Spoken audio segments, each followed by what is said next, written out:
Hey everyone, I'm Ellen here at Etrailer.com. Today we're taking a look at the Rearview Safety Switcher Box.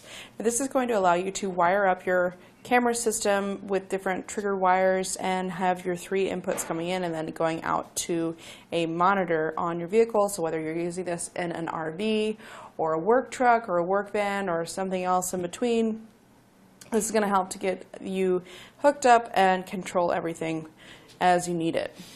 So our switcher box has three camera inputs. They're each going to have the threaded end to connect to our camera wires. These work with the RVS camera systems, so if you want to pick up some cameras from RVS, they will work with this, and you can find those right here at Etrailer.com. We'll have camera 1, camera 2 or DVD, and then camera 3 or backup.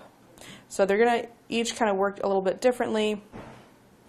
We'll have just our camera 1 there, and then our camera 2, we can typically use this with a DVD player if we'd wanted to. We can have this input running to an external source so that we can play movies on our monitor. So if you want to be able to watch some stuff whenever you're not driving down the road, you can do that there. And you can also hook this third camera up to your backup signal, so whenever you flip your vehicle into reverse, that camera will automatically come on. That will also be controlled by our trigger wires here, so they're each labeled so that you can wire them to a different signal to turn on. So we'll have our output, our camera 3 will be our blue wire, output is going to be this kind of dark green wire, ground is the black wire, our camera 1 is yellow, and then white is camera 2. So if you wanted to, you could hook up camera 1 and camera 2 to maybe your left turn signal and your right turn signal, and then you could wire up the third camera to your reverse signal so that those would act as the triggers for each of those cameras to come on. That's going to be especially handy in your RV if you want to have them turn on side to side so that you can see that side view on your vehicle.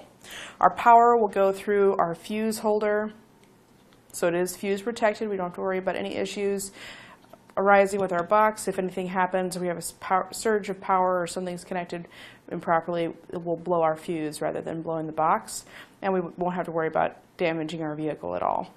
So this will run to the positive on our power source. Again, our black wire is going to be our ground. We'll have our two hookups for our monitor, so this is going to go to an RCA cable to connect to our monitor. We'll also have a couple of black caps to go over those camera ports, so if you decide you don't want to use one of them, you can just pop that on there, holds really tight, and it's going to keep out any dirt, dust, or debris from getting in and causing issue with those prongs on the inside, so it's ready to go for when we do need it down the road. It also comes with a few small screws.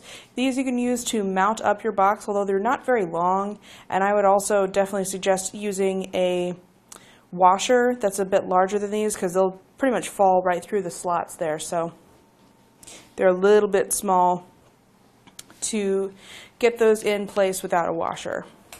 As far as the size of our box, it's about 4.5 inches long by about 3 inches wide, and about 4 inches wide if we go to the outside edge of those mounting tabs. And it's about 1 3/8 inches deep.